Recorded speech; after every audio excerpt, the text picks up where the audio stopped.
सुप्रभात बच्चों।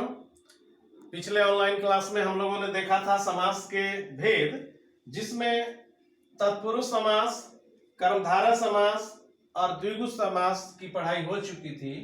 और अब हम देखेंगे चौथा भेद यानी द्वंद्व समास। द्वंद्व समास की परिभाषा इस प्रकार है कि जिस समास के दोनों पद प्रधान हो, जिस समास के दोनों पद प्रधान हो तथा बीच से संयोजक का लोप हो, उसे द्वंद्व समास कहते हैं। जिस समास के दोनों पद प्रधान हो, पहला पद भी प्रधान, अंतिम पद भी प्रधान, ये परिभाषा से ज्यादा स्पष्ट होगा। माता पिता, इसमें देख लीजिए बीच में हाइफन लगा रहता है, ये तो हम समझ जाएंगे कि यह जो समास है वह द्वंद्व समास है। माता पिता, और जब तोड़ेंगे इसको, विग्रह करेंगे तो होगा माता और पिता।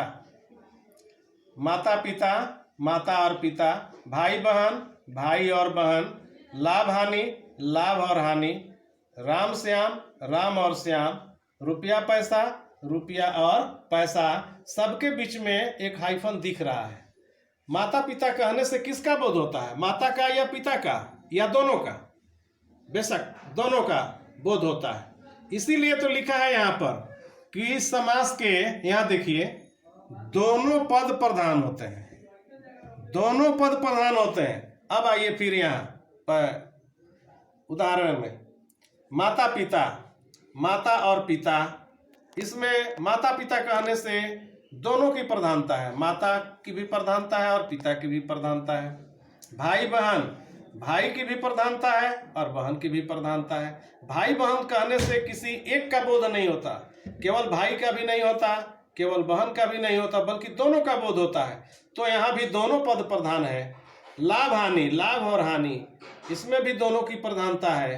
राम श्याम, राम और श्याम दोनों ही समान रूप से प्रधान है। रुपया पैसा, रुपया और पैसा, यहाँ भी दोनों पद प्रधान है।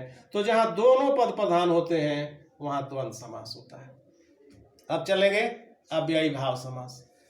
यह भी बहुत आसान है कि जिस समास का पहला पद, ध्यान दीजिएगा, जिस समास का पहला पद अव्यय हो।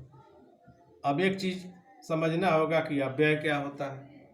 अव्यय हम अविकारी को कहते हैं, और अविकारी कहते हैं जिसको लिंग वचन और कारक के अनुसार तोड़ा ना जा सके, उसको अव्यय या अविकारी कहते हैं। तो जिस समास का पहला पद अव्यय हो तथा समस्त पद मिलकर भी एक अव्यय ही हो, उसे अव्ययी भाव समास कहते हैं। अव्ययी भाव समास कहने से ही पता चलता है अव्ययी भाव यानी अव्यय वाला, जिसमें अव्यय लगा हुआ। अव्ययी भाव मतलब पहला पद अव्यय, इतना ही आपको समझना है। जिसका पहला पद अव्यय हो, अव्ययी भाव समास होगा। परिभाषा के बाद आप चलिए यहाँ उदाहरण के लिए, इसमें समस्त पद जो दिया रहता है परीक्षा में, उसका हम विग्रह करते हैं। समस्त पद दिया गया यथाशक्ति।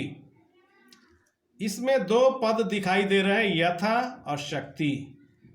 पहला पद यथा यानी जितना, और शक्ति यानी शक्ति के अनुसार, जितनी शक्ति हो, शक्ति के अनुसार यथाशक्ति। यथा जो है यह अव्यय है, जैसा कि यहाँ लिखा है कि जिसका पहला पद, यहाँ देखिए, जिसका पहला पद अव्यय हो, तो यहाँ भी पहला पद अव्यय दिखाई दे रहा है ना, यथा।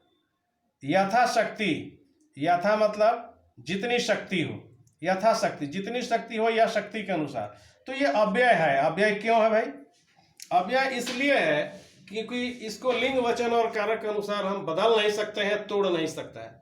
यथा से यथाओं नहीं कर सकते हैं, बहुवचन इसका नहीं बना सकते हैं, इसका स्त्रीलिंग पुल्लिंग नहीं कर सकते हैं, लिंग के अनुसार इसको नहीं तोड़ सकते हैं, वचन के अनुसार इसको नहीं तोड़ सकते हैं।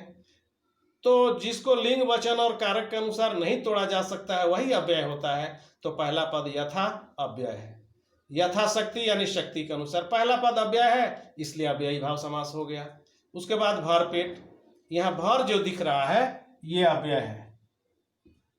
भर अव्यय है यानी पेट भरकर, यथा संभव जितना संभव हो सके, आजीवन यानी जीवन भर, निडर, यहाँ नी अव्यय है और डर लगा हुआ है, यानी डर से रहित, बिना डर के।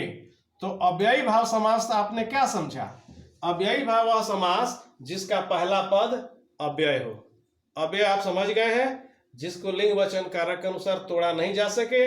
यहाँ जो एग्जाम्पल दिए गए हैं, इसमें जो पहला पद दिखाई दे रहा है शुरू वाला, वो सब अव्यय है, क्योंकि इनको लिंग वचन और कारक के अनुसार तोड़ नहीं सकते हैं। तो अव्ययी भाव समास आप समझ गए होंगे, जिसका पहला पद अव्यय होता है। और अब हम चलेंगे अगले बहुव्रीहि समास की तरफ। तो इसको अगले वीडियो में हम देखते हैं।